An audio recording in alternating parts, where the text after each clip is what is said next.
Good evening, folks. Good evening and welcome. I'm not going to make that joke again. I'll just say welcome back.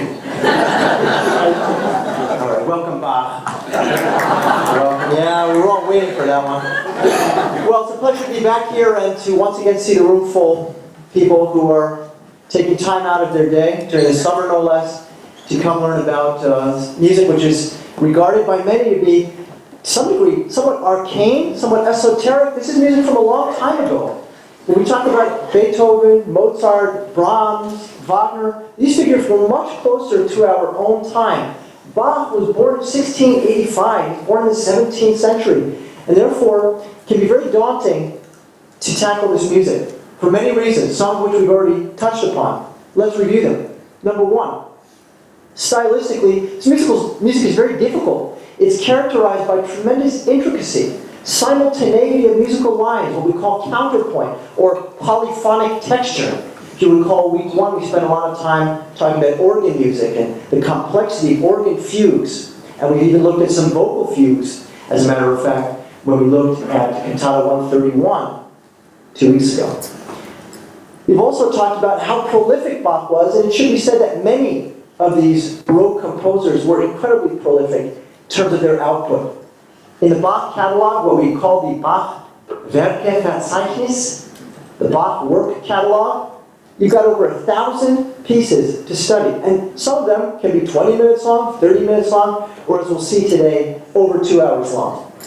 Therefore, it can be very daunting, very intimidating to stare up at the sheer cliff that is Bach's music. It should be said, by the way, that as prolific as Bach was, as much of a fertile dynamo as he was, there were others in the Baroque who eclipsed his productivity. Names, for example, like Georg Philipp Telemann. Telemann is a lesser-known figure from the Baroque period. If you were to ask me what's he most famous for, I'd probably say for writing 10,000 pieces. Many of which, by the way, have a similar sort of sound, a template, if you will. But you can imagine Telemann just sort of cranking the wheel and the crow-quill pen flying across the manuscript as he churned out one concerto after another, turned out one instrumental keyboard suite after another.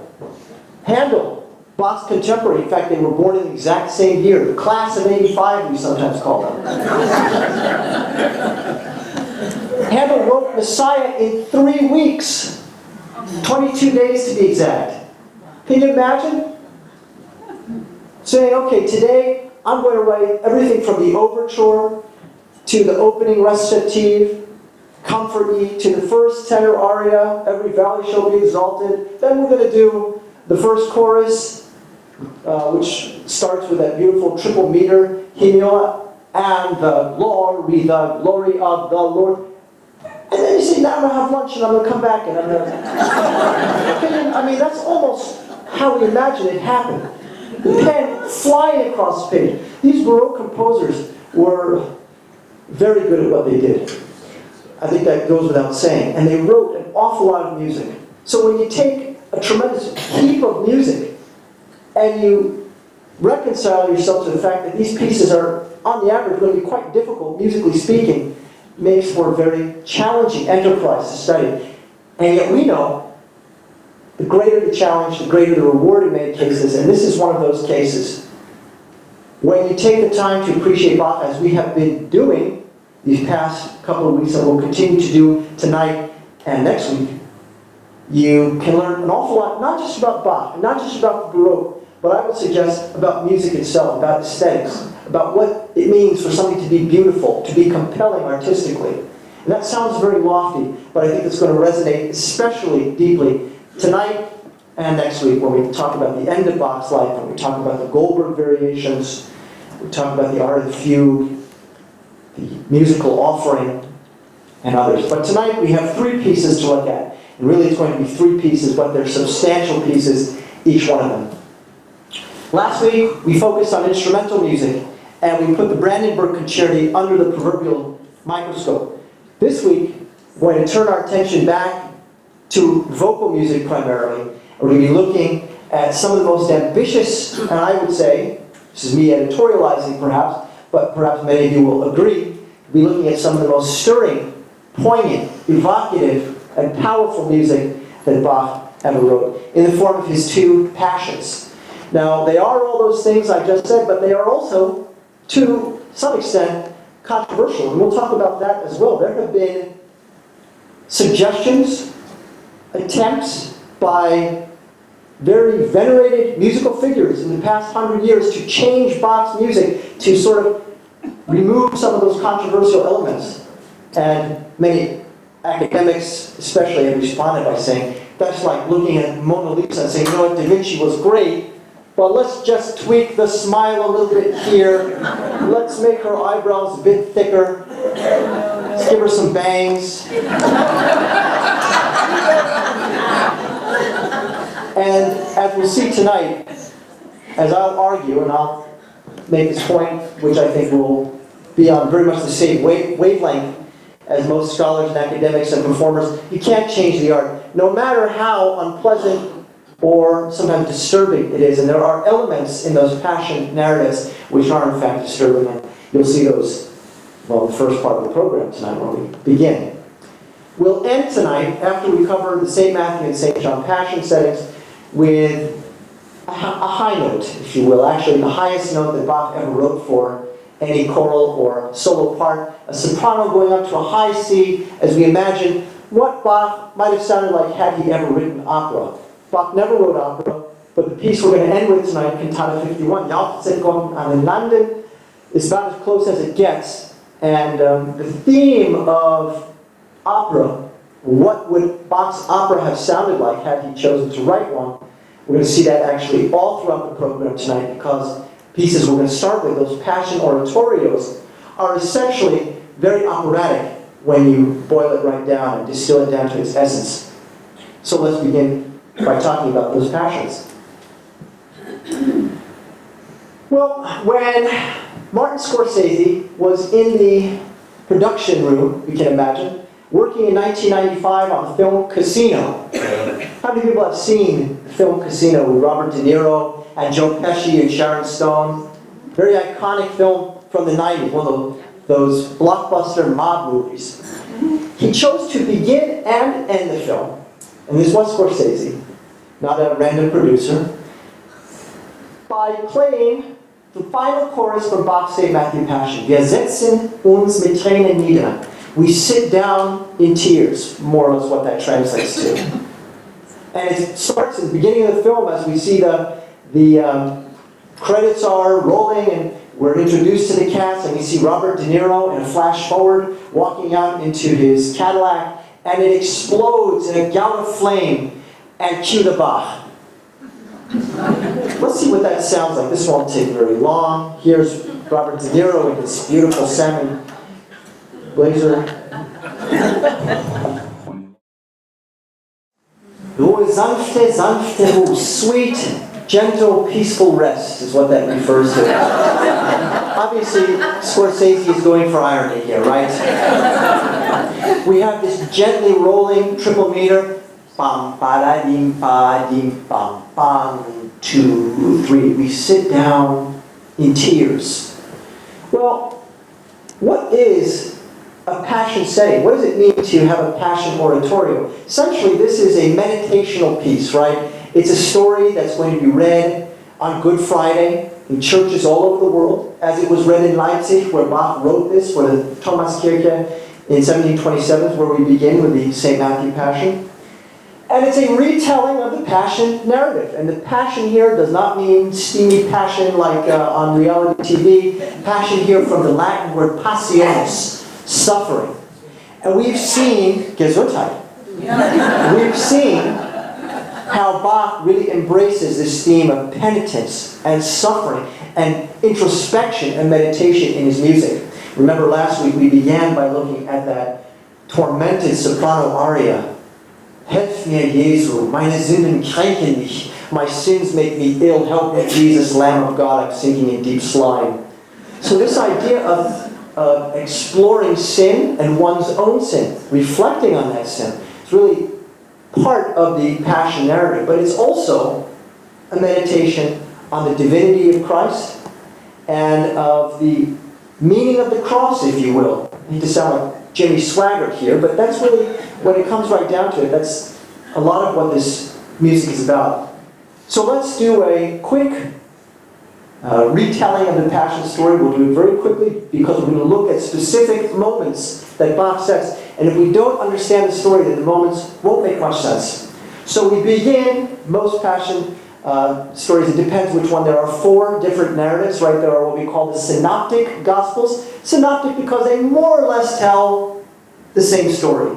And that would be Matthew, Mark, and Luke. And then we have the Johannine vantage point, John's Gospel. And Bach says Matthew and John. There is a Mark Passion, but it is lost to history and it will probably never be reconstructed. So those are the 2 we're going to focus on. St. Matthew Passion first, and then the St. John Passion. They are very different pieces because the narratives, in a way, are very different. We'll begin in the Garden of Gethsemane, just outside the foothills of Mount Scopus, Har Tzofim in Jerusalem, where Jesus, after the Last Supper, remember at the Last Supper, he says, "Ere the cock shall crow, one of you shall betray me, and one of you thrice shall deny me." And the disciples said, "Oh, not me, I'd never do it, Jesus." And Bach does clever things with scenes like this. For example, when Bach says, "One of you will betray me," Bach gives us a chorus where the chorus sings, "Is it me, my Lord?" And we hear that, "Is it me?" 11 times. So Bach has us listen to why is it 11? Because one person doesn't ask, "Is it me?" because he knows it's him. That's the 12th disciple in this case, Judas Iscariot. Read the Passion stories if we want to take Matthew and the Synoptic Gospels versus John as 2 different narratives, has all the ingredients of great storytelling. We've got the ultimate good guy, Jesus. We have a bad guy, Judas Iscariot. We have these sort of morally gray characters in Peter, and to some degree in Pontius Pilate, the governor of Judea. And we have other figures as well, the 3 Marys, for example, the ultimate symbols of empathy and love at the cross, present during the crucifixion. We have courage in the face of torment. We have heels in the characters of the Roman soldiers who mock and spit on Jesus and weave the crown of thorns and place it on his head and so on. So the story has a lot of action. And Bach, therefore, why is this relevant? Because Bach is going to have a lot of different musical tools to play with when he sets this story. So in the Garden of Gethsemane, Jesus is there and they're approached by a party, an arresting party. They've come to take him away. And Jesus says to them, "Whom do ye seek?" This is in John. And they say, "Jesus of Nazareth." And Jesus says, "I am he." Ich bin's. Or taken from Exodus 3:14, Ehyeh Asher Ehyeh. I am as I shall be, just as God says to Moses at the burning bush. And we get the most straightforward possible cadence. Bach does this. When Jesus says, "I am," no ambiguity, no misdirection, no leading in a circle. He is absolutely owning his identity. Then it says the arresting party, they fall to the ground. Fielen sie zu Boden. And Jesus says again, "Whom do you seek?" He asks again in John. And they say, "We're looking for Jesus of Nazareth." Jesus says, "If it's me you're looking for, let my disciples off the hook. Don't mess with them." And then they arrest Jesus, and Peter takes out a sword and he starts swashbuckling and he slices off the right ear of this guy. We learned his name is Malchus. And Jesus says, very iconic response, Peter says, "Peter, stecke dein Schwert in die Scheide." Well, Jesus didn't speak German. So I guess he didn't say, "Stecke dein Schwert in die Scheide." "Soll ich den Kelch nicht trinken, die mir mein Vater gegeben hat?" "Sheathe your sword, Peter. Shall I not drink from the cup which my Father has given to me to drink of?" Skipping ahead, Peter follows Jesus as he's being taken to Caiaphas, the high priest, and Annas. And they take him, and Peter is spot, and they say, "Hey, wait a second." He's asked 3 times, "Art thou not a disciple of this guy, Jesus of Nazareth?" And what does Peter say? "Ich kenne den Menschen nicht." Well, Peter also didn't speak German. But that's how Bach knew it. I don't know the man. I tellest thou, I don't know the man. And Bach does very interesting things with those denials. He has Peter sort of wobble vocally. Instead of having Jesus's bam bam, ich bin's, I am, Peter hesitates, there's a little pause, he leaps up too far, he goes up a sixth, he changes keys. It's very clever musical use of this idea of duplicity, setting of duplicity, I should say, reflection of Peter's denials. Interspersed through the Passion, we get all sorts of music. We have big choruses where you have singing, which is meant to be a reflection, meditation on what's happening in the story. The contemporary believer, Bach's congregation in 1725 or whenever it was, meditating on the story. How does it affect them? How does it affect us, if you will, to put ourselves in their shoes? Sometimes we get a lot of recitative, which is how the storytelling takes place. We'll hear some of that in a little bit. Sometimes we get solo arias, long, expressive settings of text, where the text repeats many times as a soloist articulates a certain idea which is relevant to the story. But I would suggest that of all the things that we hear in the Passion, the big choruses, the solo arias, the duets, the instrumental writing, the very expressive recitative writing, perhaps the most sublime thing we hear in the Passion settings, both of them, in fact, but especially in Matthew, are the chorales. And they're often overlooked. There's a great story about the sort of resurrection of Bach in Leipzig by Felix Mendelssohn, some 80 years after Bach died. Nobody played this music for 80 years. And Mendelssohn finds it and he says, "Good grief!" Well, I don't know if he said that, but he might as well have. And he looks at the music and he says, "My goodness, how has nobody heard this? We have to perform it." And he does perform it. And he asks a colleague, Van Hiller, afterwards, "What did you think?" And this is very reflective of the Romantic mindset. They said, the reaction was, well, it was brilliant, brilliant. However, you could cut those chorales. Why did they want to cut the chorales? Because for a Romantic artist, it sort of smacked too much of dogmatic theology. It was too churchy, if you will. Remember, for the Romantics, they're moving away. This is post-Aufklärung, post-Enlightenment. This is not about science and reason, and it's not about theology and doctrine. It's about feeling. So they couldn't really wrap their heads around these. But I would suggest that if you really think about it, the chorales are the ultimate manifestation of expressive music, of feeling articulated in tone. And we're going to see that in just a few moments. We're going to start with this melody here. And no, I'm not going to make you solfege it. These chorales, by the way, part of the reason I'm focusing on it is to touch back on something I said in week 1, which is that when you study music theory, and I would suggest this is really anywhere, not just at Naugatuck Valley Community College, where there are students in the audience that can tell you right now that when you study music theory, you study Bach chorales. But I would suggest in every institution I've been a student at or taught at, and from speaking to others, as far away as Beijing Conservatory. This is what they study. When you want to learn how to write for voice, or simply how to master harmony, you study these chorales. Because what the chorales are, and we'll see several manifestations of this tonight, is they are at their core extremely simple tunes that anybody could sing. They're meant to be sung congregationally. The chorale melody itself, chorale is essentially a hymn. And the great thing about them is that Bach didn't write them. This particular chorale melody, which I'll play on the piano momentarily, was written in 1597. And many of them date to before that. Some of them were written by Martin Luther himself. Some of them were written by early theologians of the Lutheran Church like Philip Nicolai. Names which you'll learn when you study chorales. And the idea was you take this simple melody, and Bach would take them and he would harmonize them. And what it does is, it sends a very clear message to students. If you want to learn how to harmonize something, you want to learn how to write music, do what Bach did. Take a melody and write a bass line and 2 inner voices, what we call tenor and alto lines, and put it all together.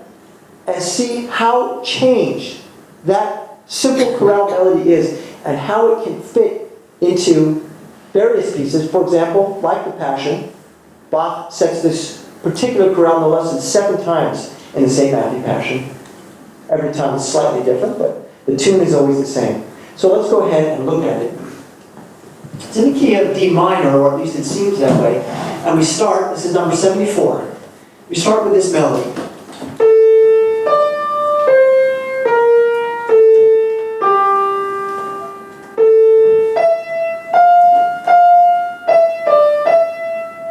I'll go on.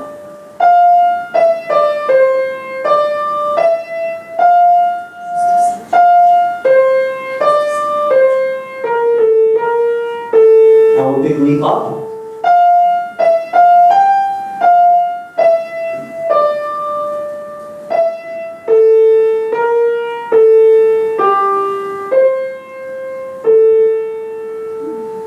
Some of you may recognize it. It's, of course, originally, its ontology, you might say, is from the Lutheran Church, but post-Vatican II, this has become fair game in Catholic churches, where it might be sung in the text, "O sacred head surrounded." Actually, the German here is not too far from that. "O Haupt voll Blut und Wunden," easy to translate. "O head full of blood and wounds." You see how that's a language that Bach would appreciate. I'm going to play it for you now with all 4 voices, and we can appreciate how much it changes the nature of that simple tune.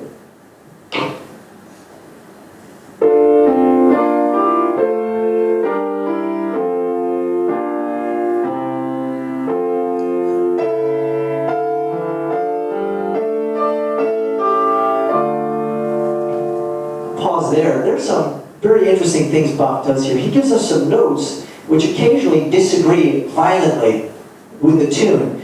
Not to get too technical, I'm going to keep it simple in terms of what we can hear easily. I'm going to play the tenor part right at the pickup to the 3rd bar. So here's the chord. You can hear this? Listen again. In context.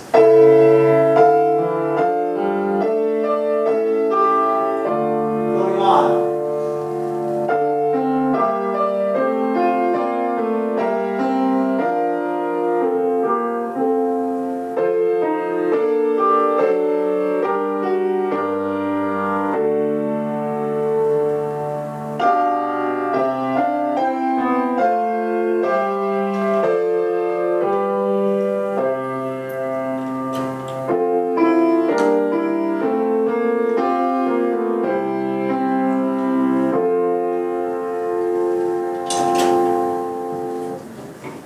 Well, I learned how to harmonize a bass line, a melody, study Bach. And we hear that.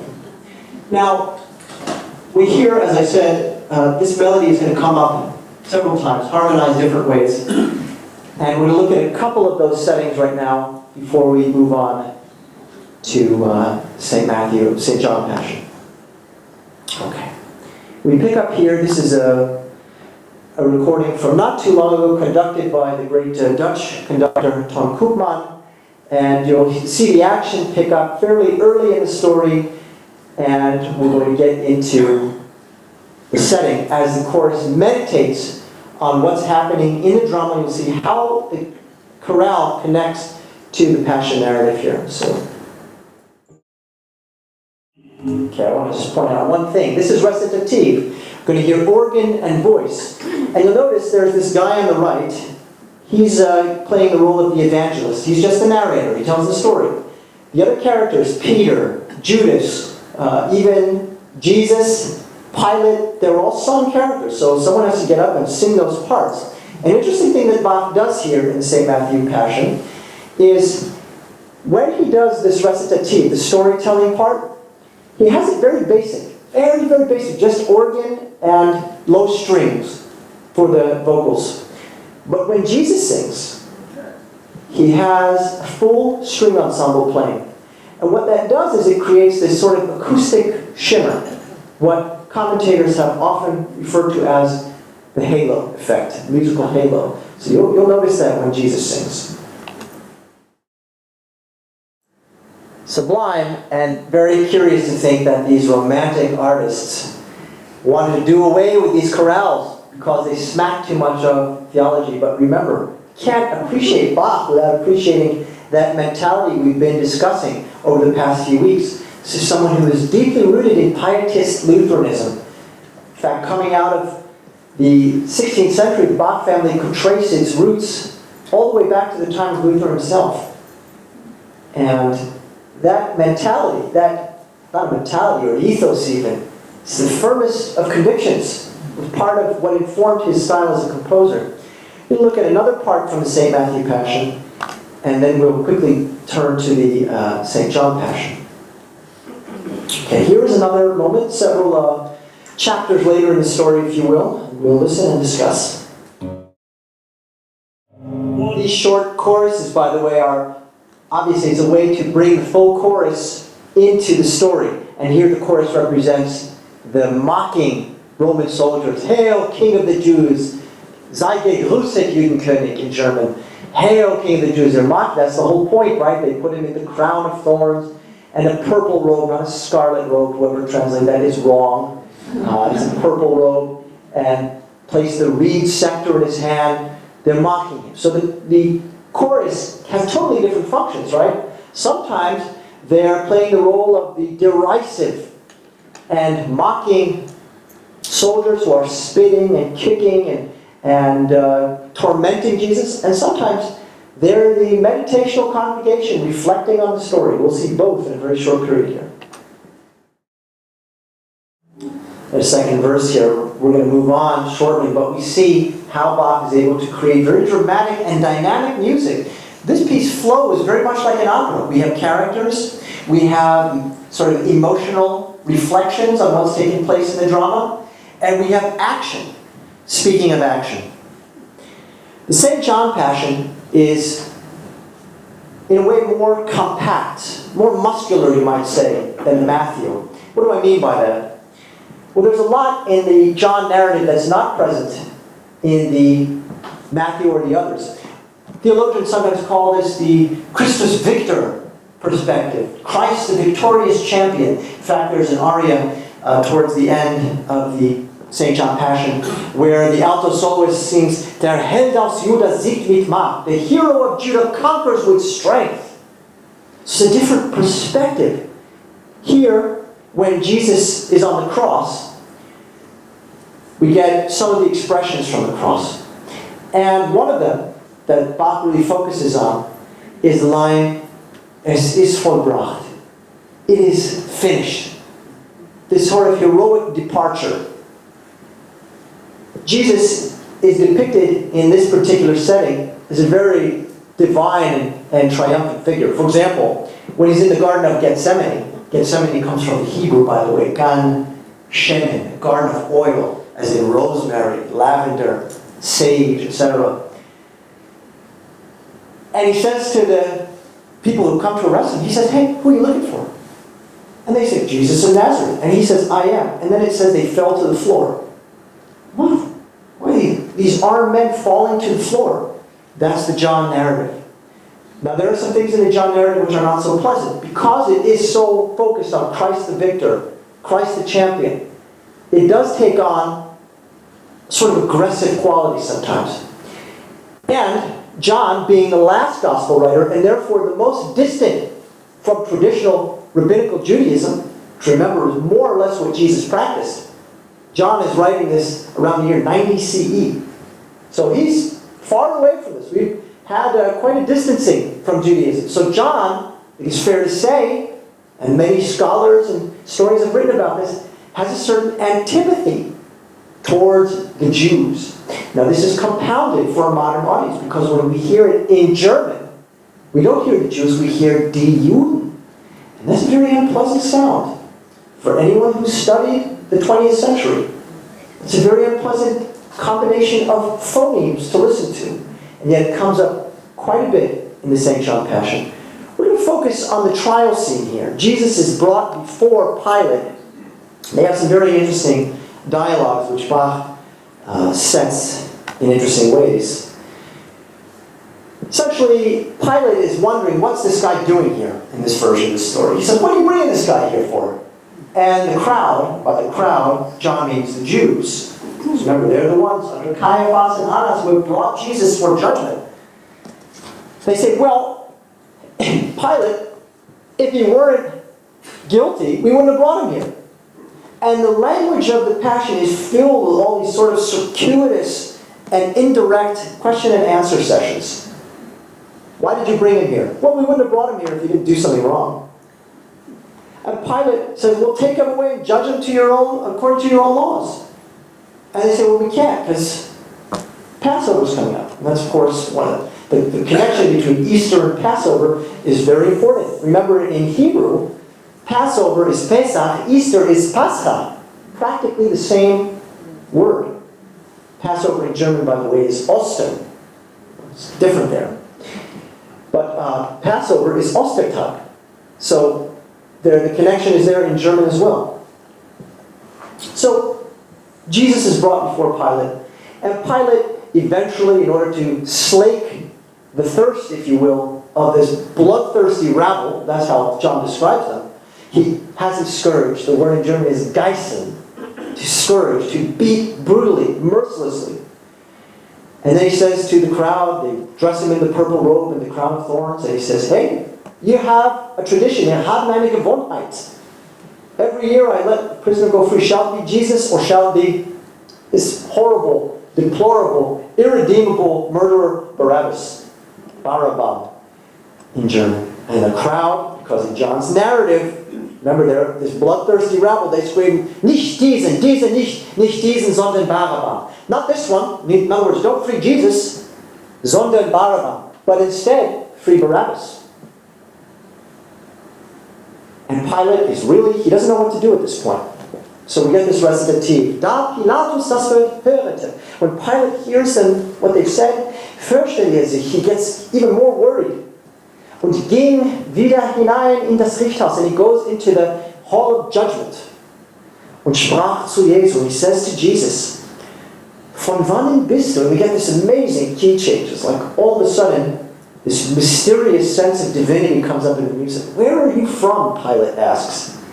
Aber Jesus gab ihm keine Antwort. But Jesus gives him no response. Da sprach Pilatus zu ihm. Pilate says, redest du nicht? Hey, you're not speaking to me? Weißt du nicht, dass ich Macht habe, dich zu kreuzigen? Und Macht habe, dich loszugeben? Don't you know I have the power to crucify you? Or the power to set you free? And Jesus answers, you have no might save that which is von oben herabgegeben, given to you from above. And the key just keeps changing. Pilate's in G major, Jesus is in C sharp minor. They're as distant as two keys can be.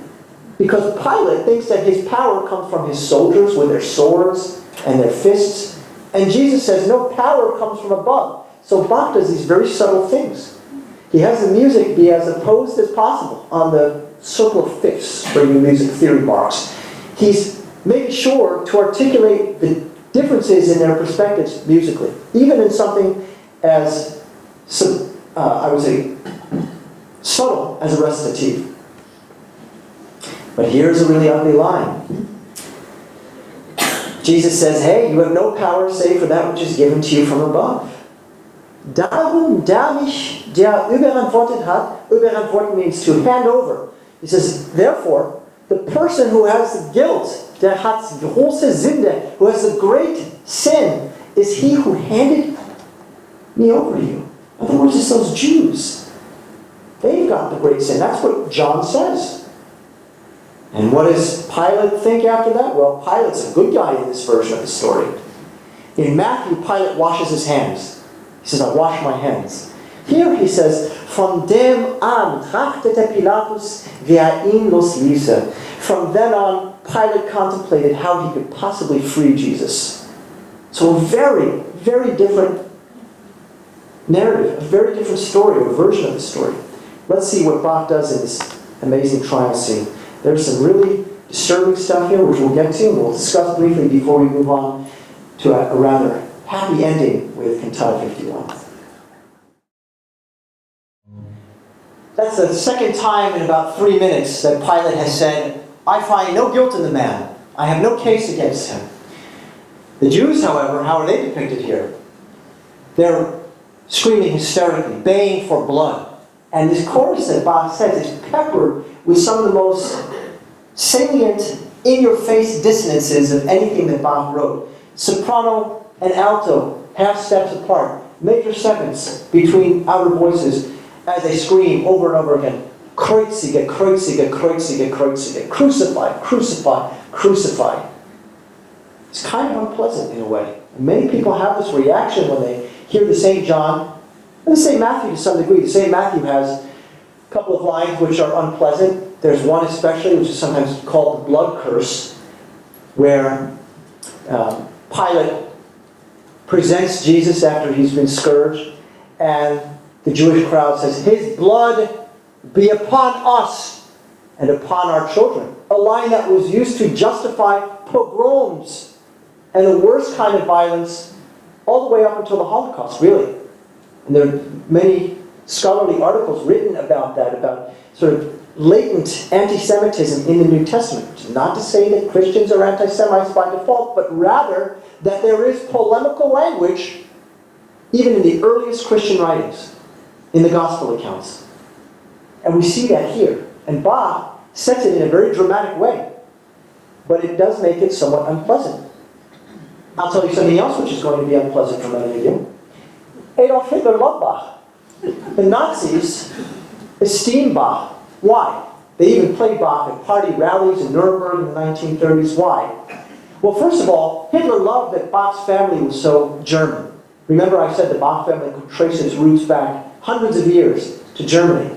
So for the sort of pseudo-scientists of the Nazi ideological part, the ideologues in the party, people like Alfred Rosenberg and Hitler himself, Bach's family represented the racial purity of the master race.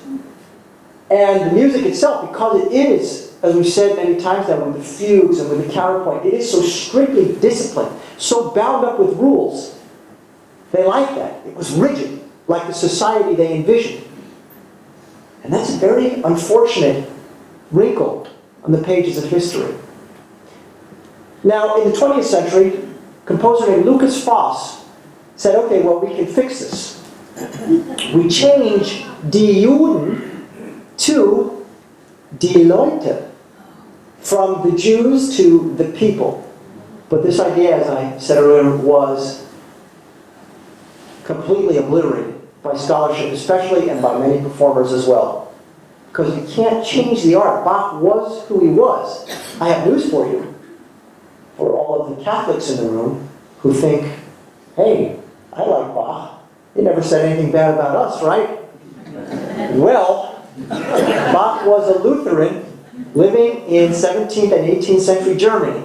So he did undeniably have a certain antipathy towards Catholicism as well, or at least towards what he would have called the Papists. There's a cantata, number 18, Gleich wie der Regen und Schnee, where we hear music setting the litany of Luther, and it says, oh God, defend me against the Papist hordes and the Turks too. There is this term we use in English, it's been adopted into English, we call it zeitgeist, spirit of the time. Sometimes people say zeitgeist, that always drives me nuts.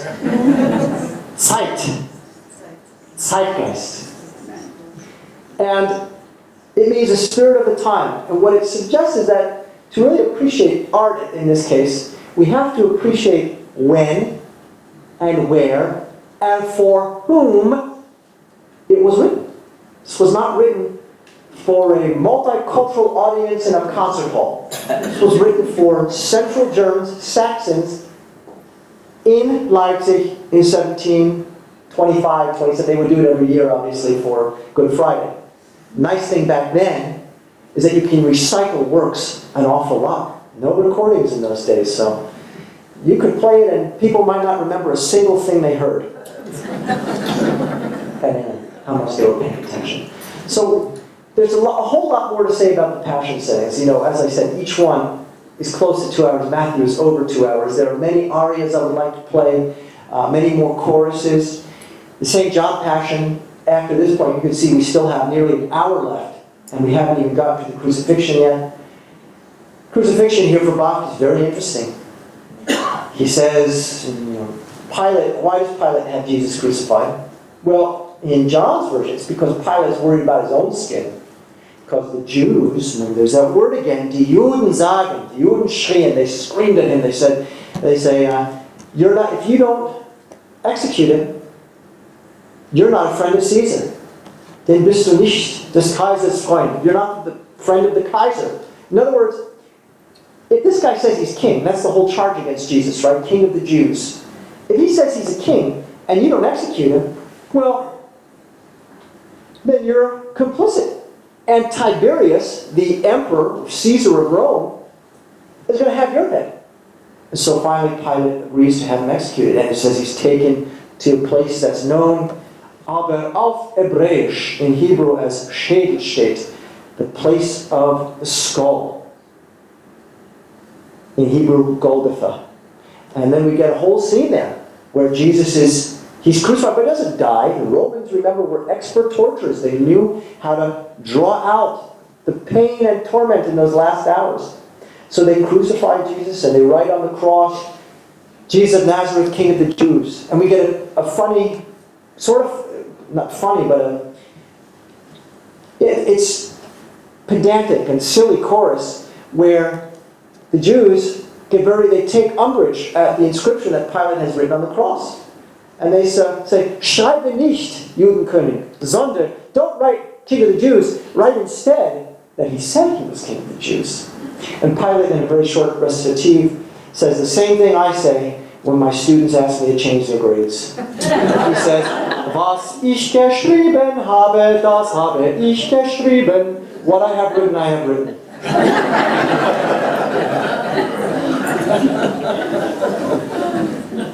And we still get about 35 or 40 minutes of music after that, including some very powerful meditations on the story. The bass aria, Eilt nach Golgotha, hurry and make haste to Golgotha. We get that alto aria I mentioned earlier, where the aria says, Es ist vollbracht. It is finished.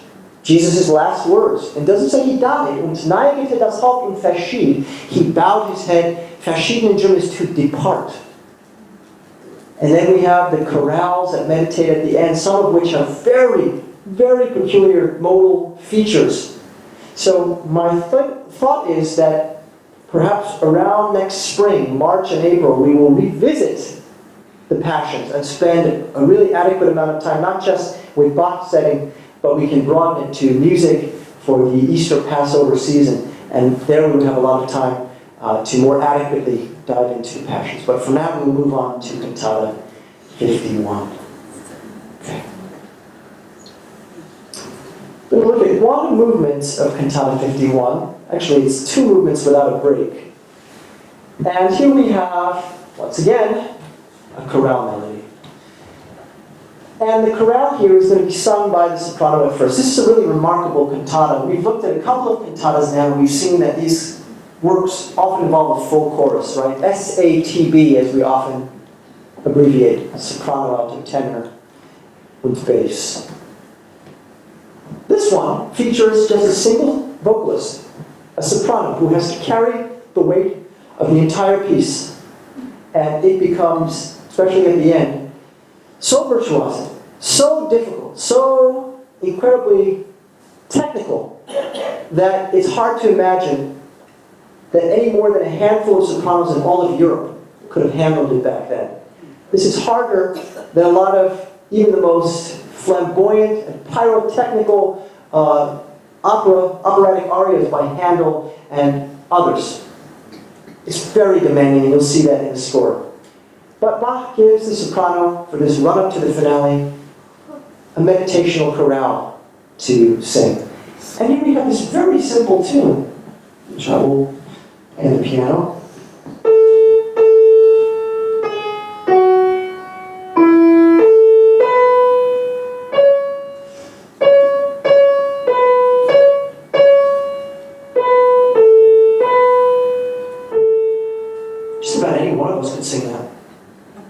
it's engineered that way. These chorales, these hymn melodies were written so that anyone in the congregation could learn the tune after hearing it a couple of times and be able to sing it week after week. And they would know many of these chorales. They would hear them regularly.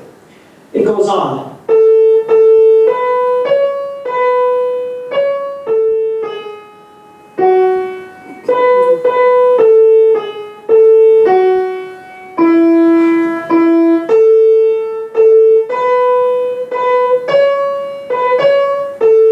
See how simple that is? Barely moves beyond an emphasis of 4 or 5 notes. It tends to be stepwise, that is to say one note is next to another.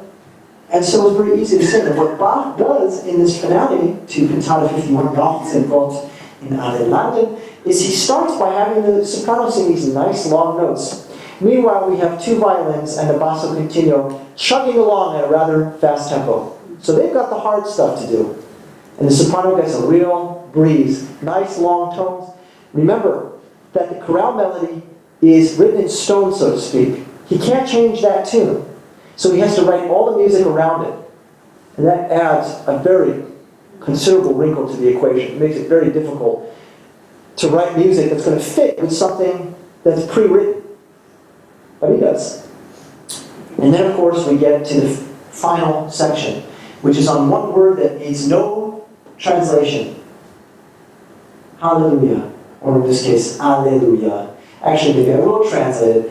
Hallelujah originally, surprise, comes from the Hebrew Hallel, praise, Yah, from Yahweh, be to God. Hallelujah simply means praise be to God. So, from a prose perspective, this problem's not easy, right? Just one word to sing on, no big deal. Well, Bach writes a melody for the soprano, which is almost indescribably difficult to sing.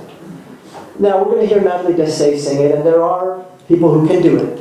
But I would suggest they are few and far between. And this is especially true towards the end, where Bach has a line which would be difficult even by instrumental standards. The voice can't just do what any instrument can do. Just because you could play it on a violin or a flute or a keyboard instrument doesn't mean you can sing it. So keep your ears peeled for the chorale melody at first, and then how we transition seamlessly into the final Alleluia, and then the incredible melismas which follow at the end. And the melisma, to review that word, is a lot of notes on a single word or syllable. And Bach's melismas are infamous for singers, because often you have absolutely nowhere to breathe.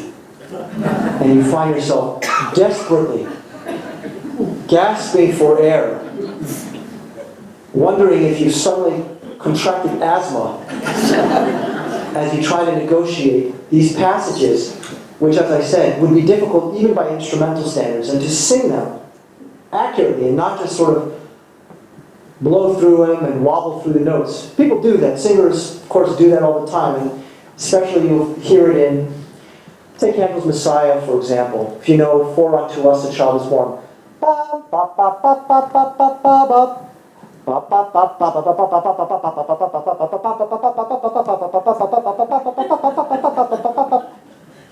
It's very easy to sort of flub some of those notes or how to not sing it exactly correctly and hope the person next to you got it right. Well, you can't do that here. Remember, this is a solo cantata, and the theme of the cantata, Jauchzet Gott in Landen, very simple, praise, exalt God in all lands, ending with that Hallelujah. But first, a chorale melody. And we start with 2 violins and continuo. When we get to the finale, Bach will add a very equally virtuosic trumpet part. It would have been played by somebody that he knew very well could handle the trumpet part. We have talked at length about the difficulties of playing trumpet in the Baroque period. Okay.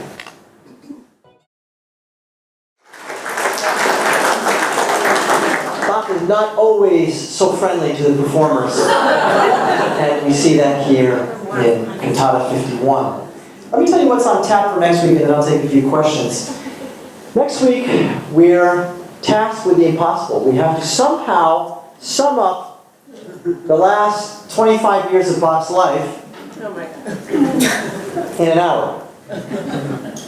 Therefore, all we can do is try to choose some significant pieces, impactful pieces, works that have indelibly inscribed themselves into the canon of the Western art music tradition, and to learn as much from them as we can. We will start next week with an interesting story that involves, of all people, the King of Prussia, Frederick the Great, who desperately wanted to meet Bach, who at that time was 62 years old.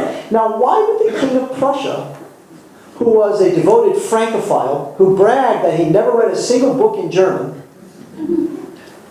who called himself Frederic, and loved to dress in the French style and play all the latest ditties, if you will, of the newly emerging Rococo galant style, why did he want to meet with Bach? Did he perhaps have some sort of sinister motive? Well, as we'll see next week, I can't give you the answer now. Now we're going to make sure we're full next week for our send-off lecture. But we'll start next week with the story of Das musikalische Opfer, the musical offering, 1747. We will also discuss the Goldberg variations, and in doing so, we're going to discuss one of the most important figures and interpreters of Bach who lived in the 20th century. A Canadian man who had some very peculiar idiosyncratic behavioral traits. Glenn Gould, whose famous recording of the Goldberg variations, actually he did it twice, once in the 50s and once shortly before he died in 1981, whose recordings will perhaps never be surpassed in terms of their expressive quality and the gamut of what he is able to conjure up at the piano. So we'll talk about Gould and the Goldberg variations. And of course, we'll have to talk a little bit about vocal music as well, because this was such an important part of Bach's life. So perhaps we will look next week at Cantata 140, which we skipped this week, but can work somehow, if it's possible, into next week's lecture, so we can see how Bach takes the concept of the chorale, which we studied quite a bit tonight, and takes it to its most extreme terminus, the most elaborate fantasia on a chorale melody, which he does in the first movement of Cantata 140. And then he later develops that same beautiful chorale melody later on in the piece in a stirring, simple setting for tenor chorus, with all the strings in unison and basso continuo, what has to be one of the most sublime movements in all of Bach's output. So we'll try to work in the Goldberg variations, the musical offering, the B minor Mass, Cantata 140. We might have to keep the library open until 11 this time. Now we can't do that, so we'll have to come up with a way to squeeze it all in. And remember, whatever we don't cover during one particular lecture series is always a desideratum for a future program series. So thank you all for coming to lecture 3 or 4 tonight. What a pleasure. And I would love to take some questions. So please start us off. Always basso continuo, because it's the only part that is completely, and I should say not completely, but 99% ubiquitous in all Baroque music. In other words, you can have a piece without a violin, you can have one without a flute or a trumpet, or pick an instrument. You can leave it out. But you can't have Baroque music without that combination of harpsichord or some chordal instrument and some bass instrument bowing or plucking the bottom line. You have to have the bass. And, by the way, I should point out that there is a modern analog in the popular music styles of the 20th century. For example, you can have a jazz band without piano, without guitar, without saxophone, but you know what you can't have? You can't have a jazz band without bass. You need bass, or in the 20s they might have used a sousaphone or something like that. But you need to have bass. Same thing in a rock band. You can't have a rock band without bass. You can have rock without guitar. Believe it or not, such a thing exists. But you can't do it without bass. And so jazz, rock, many other genres, the bass is often the unsung hero of any ensemble and any sound we hear. We just don't think about it. It kind of passes under the radar. But you have to have it, and therefore the basso continuo in the Baroque style is the unifying element of just about every piece you hear from that period. Great question. Did Bach actually write about what sort of made him tick as a composer, what he was going for? Not really. Mozart did that, and Beethoven sure as heck did. But we know what Bach was all about because of those 3 letters that are at the bottom of the manuscripts. SDG, Soli Deo Gloria, the glory of God alone. That's what made him tick. And that's even for instrumental music. So the cello suites, the unaccompanied sonatas and partitas for violin, the English suites, the French suites, the Italian concerto, the French overture. He's thinking about the man upstairs through all of that. And I think when you listen to his music through that, you hear it through that oral prism, it helps us understand a lot of what he's going for, especially in the cantatas. Yeah, Haupt means head, so does Kopf. But I'm trying to think of where you hear the difference between them. Kopf would be like he had a Kopfschmerz and I had a headache. So maybe Kopf is more trivial in a way, whereas Haupt is more anatomical. That'd be my official answer from just hearing it in Germany and speaking to Germans. Haupt doesn't come up so much. Haupt, you're more likely to hear it in, for example, like, das ist mein Hauptinstrument, that's my main instrument, or das ist Hauptstraße, that's Main Street. So it has a broader meaning, I guess. Good question. The second point was about Wachet, the trumpeter. Yes, in Leipzig, that's right. I don't remember. Does anybody remember how did I describe that phenomenon? Oh, Leute was the German word, but what's the phenomenon of trying to... It begins with an S. Zeitgeist? Oh, with a Z, actually. Yeah.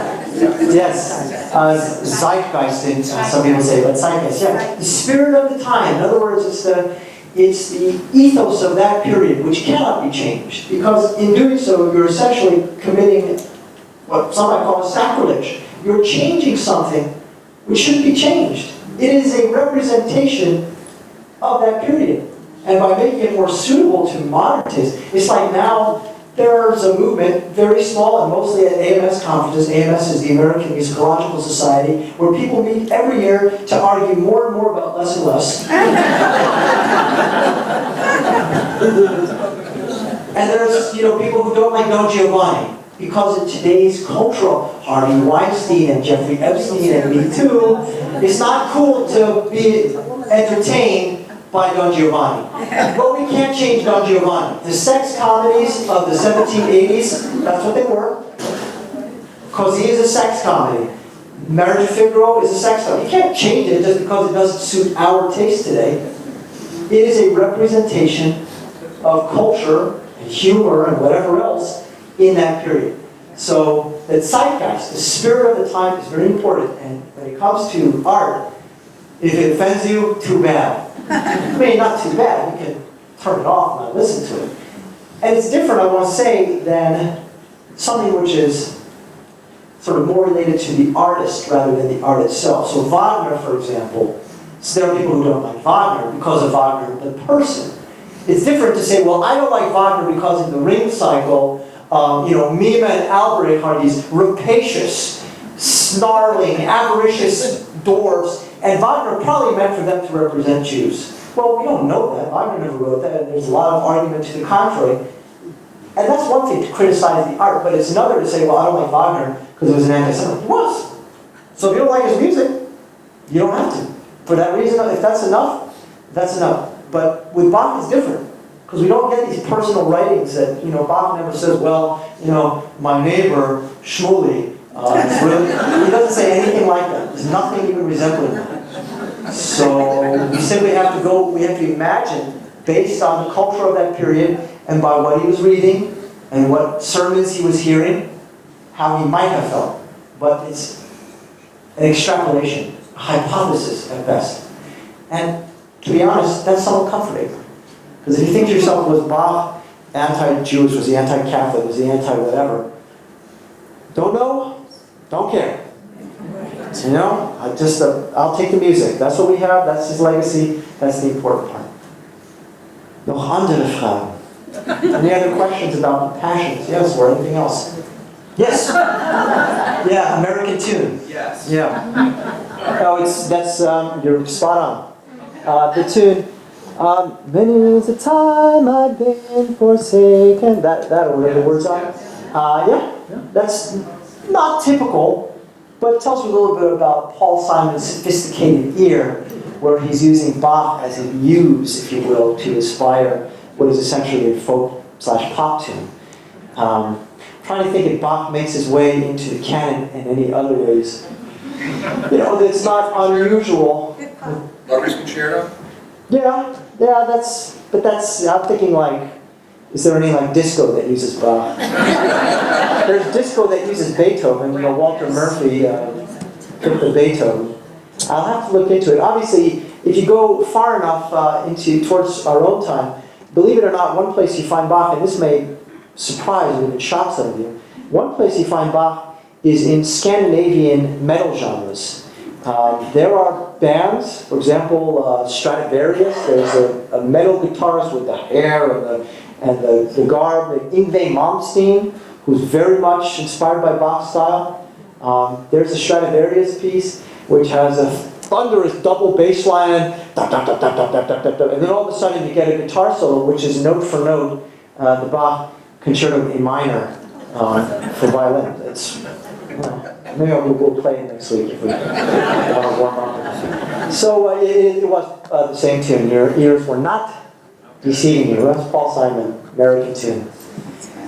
All right. Well, this has been a lot of fun, folks, but the fun is not over yet. We will see each other next week for an action-packed evening. Thank you.